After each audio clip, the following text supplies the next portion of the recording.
नमस्कार। आप सभी का स्वागत है आपके अपने YouTube चैनल फिजिकल एजुकेशन अड्डा के ऊपर, जहां आपको फिजिकल एजुकेशन और स्पोर्ट्स की हर प्रकार की अपडेटेड न्यूज़ समय समय पे मिलती रहती है। आज का जो हमारा वीडियो है, ये हमारी जो प्रीवियस ईयर के जितने भी कम्पिटिटिव एग्ज़ाम हुए हैं उनमें जो बार बार क्वेश्चंस रिपीट होते हैं उनको लेके उसका 23वां पार्ट हम लेके आ गए हैं, जिसमें हम हमारे नेक्स्ट इम्पोर्टेंट क्वेश्चंस को यहाँ पे कवर करेंगे। तो सबसे पहला जो है क्वेश्चन आज का हमारा है, स्क्रीन पे आ रहा होगा आपके। एंडोमॉर्फ्स, मेसोमॉर्फ और एक्टोमॉर्फ्स के रूप में शरीर प्रकारों का विभाजन किसका योगदान है। मोस्ट इम्पोर्टेंट है तीनों एग्जाम के रिगार्डिंग, और इनका जो विभाजन किया उसमें किसका योगदान, वो व्यक्ति भी महत्वपूर्ण है। तो वो थे हमारे शेल्डन महोदय, जिन्होंने इसमें जो है वर्गीकरण किया था। अब देख लेते हैं तीनों ही चीज़ें हैं क्या। एंडोमॉर्फ मैंने बताया, अंडे के आकार का गोल मटोल व्यक्ति। मेसोमॉर्फ व्यक्ति के अस्थिपिंजर और मांसपेशी विकसित होती है, मतलब ये एथलीट बॉडी है, प्रॉपर एथलीट बॉडी ये मिलेगी। ये एक्टोमॉर्फ लंबा दुबला पतला आपको मिलेगा। बस तीनों का लॉजिक यही है। एक्टो मतलब लंबा, मेसोमॉर्फ मतलब फिट बॉडी, एथलीट बॉडी, और अंडोमॉर्फ मतलब जो अंडे के आकार का हो। इसके बाद अभी कथन और कथन जो है दिया गया है, जिसमें हमें राइट आंसर चूज करना है। कोई भी दो व्यक्ति एक समान नहीं होते, बिल्कुल राइट बात है ये।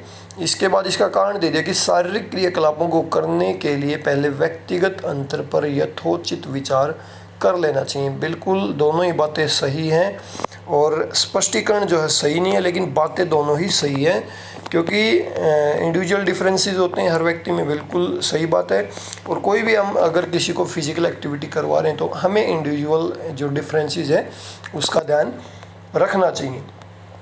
इसके बाद परिवेश प्रभाव व्यक्तिगत व्यवहार के बारे में एक अच्छा प्रभाव पैदा करता है। परिवेश जहाँ पे आप रह रहे हो उसका जो इफेक्ट होता है व्यक्तिगत व्यवहार के बारे में अच्छा प्रभाव पैदा करता है। और इसका जो कथन दे दिया तर्क कि परिवेश प्रभाव आंतरिक वैधता के लिए खतरा है, तो इसकी थोड़ी सी टफ लैंग्वेज है। मैं इंग्लिश में होता तो इजीली बता पाता आपको, लेकिन यहाँ पे मैं डायरेक्टली आपको इसका आंसर बता देता हूँ। दोनों ही सही हैं, और जो है व्याख्या सही नहीं है, लेकिन दोनों ही बात यहाँ पे बिल्कुल राइट दी गई है। बहुत सारे क्वेश्चंस की टफ लैंग्वेज हिंदी की जो मेरी समझ से बाहर होती है, मैं उसके बारे में आपको डायरेक्टली बता सकता हूँ, लेकिन हाँ जिन क्वेश्चंस की लैंग्वेज ईजी होगी उसके राइट आंसर मैं आपको एक्सप्लेनेशन के साथ बताने की कोशिश करूँगा।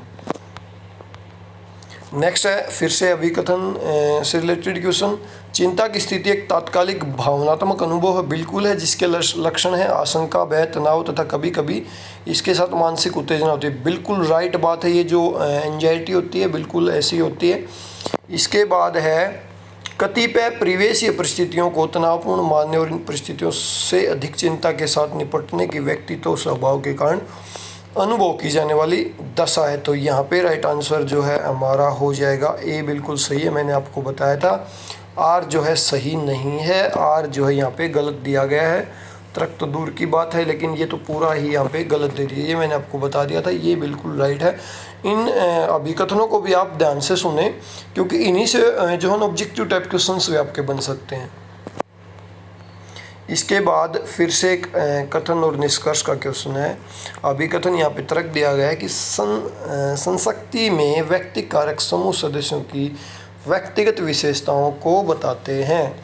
और इसके पीछे का जो तर्क दिया गया है, समूह सदस्यों के बीच व्यक्तिगत अभिविन्यास, संतुष्टि और व्यक्तिगत भेदों के कारण काफ़ी विभिन्नताएं आती। ये बात मेरे को राइट यहाँ पे लग रही है, और ऑप्शन बी जो है ए भी सही है, और आर जो है कि सही स्पष्टीकरण है। मेरे को नीचे वाली बात जो है थोड़ी समझ आई, तो मैंने आपको पहले ही बता दिया था कि राइट है। और ये थोड़ा सा मेरे को लग रहा है कि लैंग्वेज टफ है, लेकिन इससे रिलेट ये चीज़ हो रही है।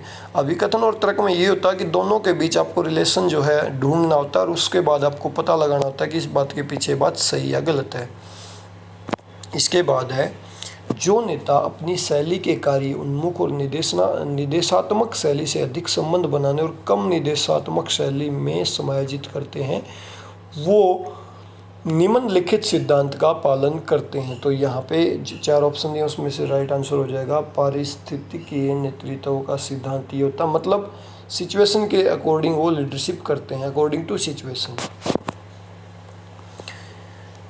और यहाँ पे व्याख्या दे रखी कि जो नेता अपनी शैली के कार्य उन्मुख और निर्देशात्मक शैली से अधिक संबंध बनाने और कम निर्देशात्मक शैली से समायोजित कहते हैं, वे परिस्थितीय नेतृत्व के सिद्धांत का पालन करते हैं। पारिस्थितिकी नेतृत्व के सिद्धांत को पॉल हर्शे और केन ब्लेचर्ड ने विकसित किया। इस सिद्धांत के अनुसार सबसे प्रभावी नेता वे हैं जो स्थिति में अपनी शैली को अनुकूल कर सकते हैं, मतलब अकॉर्डिंग टू सिचुएशन अपने आप को ढाल सकते हैं, और कार्य के प्रकार, समूह की प्रकृति और काम करने के लिए योगदान देने वाले अन्य कारक जैसे संकेतों को देख सकते हैं। इसके बाद जो है हमारा क्वेश्चन है, हीथ कार्टर द्वारा परिवर्तित शीर्ष से नीचे की ओर के उन शरीर मापकों को क्रम में व्यवस्थित कीजिए जिन्हें शरीर प्रकार के मेसोमॉर्फिक घटक के निर्धारण के लिए टेबल पर चिन्हित किया गया है। तो यहाँ पे जो है हीथ कार्टर ने कोई तरीका बताया था शरीर मापकों का, तो वो उस हिसाब से हमें क्रम व्यवस्थित करना है उन्होंने जिस प्रकार से बताया था।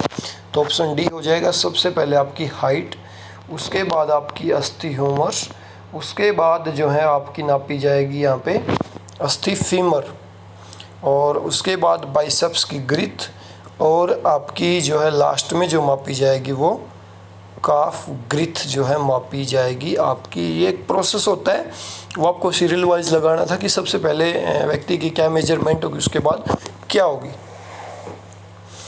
नेक्स्ट ये बता भी रखा है मापों का जो क्रम है वो सबसे पहले हाइट, बॉडी ह्यूमरस, फिर बोन फीमर आपकी नापी जाएगी, बाइसेप ग्रिथ आपकी नापी जाएगी, और फिर आपकी काफ की ग्रिथ जो है नापी जाएगी।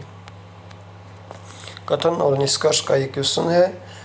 तो यहाँ पे जो अभी कथन जो दे रखा है वो है, ट्रेट अप्रोच ऑफ पर्सनैलिटी में कहा गया कि ट्रेट में अपेक्षाकृत निरंतरता और लंबे समय तक चलते रहने की प्रकृति होती है। ट्रेट प्रकृति होगी किसी साइकोलॉजिस्ट ने पर्सनैलिटी की उससे रिलेटेड बात, उसके बाद तर्क दे दिया। विशेषताएं किसी व्यक्ति को एक विशेष रीति से तैयार करने वाली मानी जाती हैं, भले ही उसकी स्थितियां, परिस्थितियां या पर्यावरणीय कारक कुछ भी हो। तो यहाँ पे जो है राइट आंसर ऑप्शन ए और दोनों सही हैं। आर जो है ए की सही व्याख्या यहाँ पे दी गई है। 2017 नेट एग्जाम में आया हुआ क्वेश्चन। इसके बाद फिर से 2017 नेट एग्जाम में आया क्वेश्चन है, प्रासंगिक जैसे लिंग, कौशल, प्रजाति और शारीरिक बनावट के कारण शारीरिक शिक्षा के छात्र को प्राय नुकसान होता है। फिर से पढ़ लें, अप्रासंगिक जैसे लिंग, कौशल, प्रजाति, शारीरिक बनावट के कारण शारीरिक शिक्षा के छात्रों को प्राय नुकसान होता है। मुझे ये बात गलत लग रही है, बाकी देखते हैं। नेक्स्ट है, पूर्वाग्रह तथा एक रस्ता की पहचान करने के लिए सभी पाठ्यक्रमों की समीक्षा की जाती है। तर्क आर मेरे को सही लग रहा है, लेकिन यहाँ पे दोनों ही बातें सही दी गई हैं। मेरे को ये क्वेश्चन थोड़ा सा अंडरस्टैंड नहीं हो रहा है। छात्रों को मुझे नहीं लगता कि शारीरिक खेल के दौरान ऐसा कुछ होना तो नहीं चाहिए, लेकिन हो सकता है प्रेजेंट स्केनरियो के हिसाब से लिंग भेद की भावना कहीं कहीं पे समस्यात्मक हो। तो इसका क्वेश्चन अकॉर्डिंग टू आंसर की ऑप्शन ए है, दोनों ही सही हैं, और जो आर जो है कि सही व्याख्या है। नेक्स्ट है, मानव शरीर के शारीरिक बनावट से संबंधित एक शैक्षिक पाठ्यक्रम को क्या कहा जाएगा। तो मानव शरीर की जैसी शारीरिक बनावट होती है उससे संबंधित पाठ्यक्रम को क्या कहा जाएगा, शारीरिक शिक्षा। इसके बाद है नेक्स्ट क्वेश्चन, किसी व्यक्ति की उचित निर्णय लेने और आलोचनात्मक दृष्टि से विचार करने की क्षमता खालिस्तान कहलाती है। तो वो आपकी बौद्धिक जो कैपेसिटी है, कोग्निटिव जो क्षमता है वो आपकी वहाँ पे मानी जाएगी। नेक्स्ट है, व्यक्तियों के शरीर की किस्म या काय किस्म को किसने 3 श्रेणियों अर्थात एंडोमॉर्फ, मेसोमॉर्फ, एक्टोमॉर्फ में वर्गीकृत किया। तो ये फिर से क्वेश्चन आ गया, डब्ल्यू एंड सेल्डन ने जो है वर्गीकृत किया था। अंडाकार मैंने पहले ही बताया, अंडाकार, मेसोमॉर्फी, एथलीट बॉडी, एक्टोमॉर्फी, लंबा दुबला पतला। नेक्स्ट है, निम्नलिखित में से कौन मनोवैज्ञानिक आशंकाओं का एक लक्षण नहीं है। तो मनोवैज्ञानिक जो डर होते हैं, साइकोलॉजिकल जो खिलाड़ियों में डर होता है, वो उसका लक्षण पूछा कौन सा नहीं। तो ये चक्कर आना है ना, ये जो है साइकोलॉजिकल डर नहीं है, ये वीकनेस का जो है एक लक्षण है। ये होते हैं यहाँ पे मानसिक कल्पना, ध्यान, एकाग्रता, आक्रामकता, चिंता, उत्तेजन एवं सक्रियता, ये सारी चीज़ साइकोलॉजिकल आशंका में आएंगी।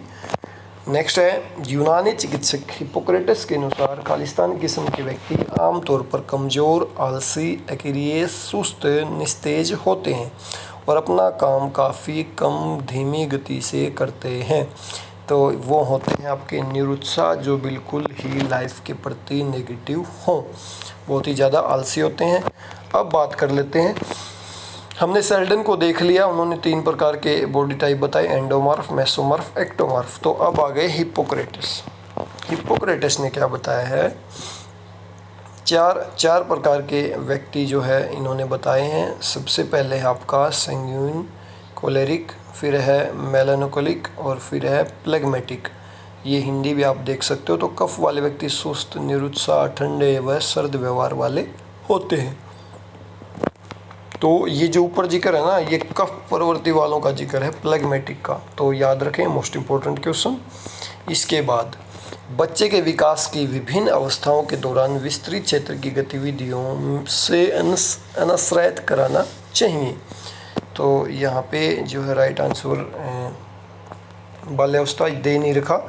बाल्यावस्था में बच्चे में वृद्धि और विकास शिशु अवस्था की तुलना में वृद्धि थोड़ी धीमी हो जाती है, परंतु पूर्ण विराम भी नहीं लगता। इस समय में एक ही गति से वृद्धि जो होती है। तो यहाँ पे राइट आंसर दे रखा है इन्होंने बाल्यावस्था।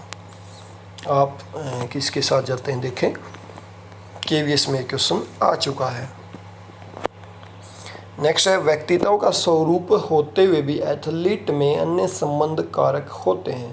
सर्वोत्तम कार्य निष्पादन तब होगा जब चिंता का स्तर खालिस्तान होगा। तो ये ऑप्टिमल, जब आपकी एंजाइटी होती है तो एथलीट जो है अच्छी परफॉर्मेंस करता है। नेक्स्ट है व्यक्तित्व में परिवर्तन सीखने की प्रक्रिया है जो नई सोच व मूल्य व योग्यताओं की समझ का निर्माण करती है। कथन किसका है, तो ये कथन आपका एच.सी. मॉरिसन का ये डेफिनेशन है, आपको याद होनी चाहिए, एग्जाम में आ सकती है। आरपीएससी में ये आ चुका है 2013 में।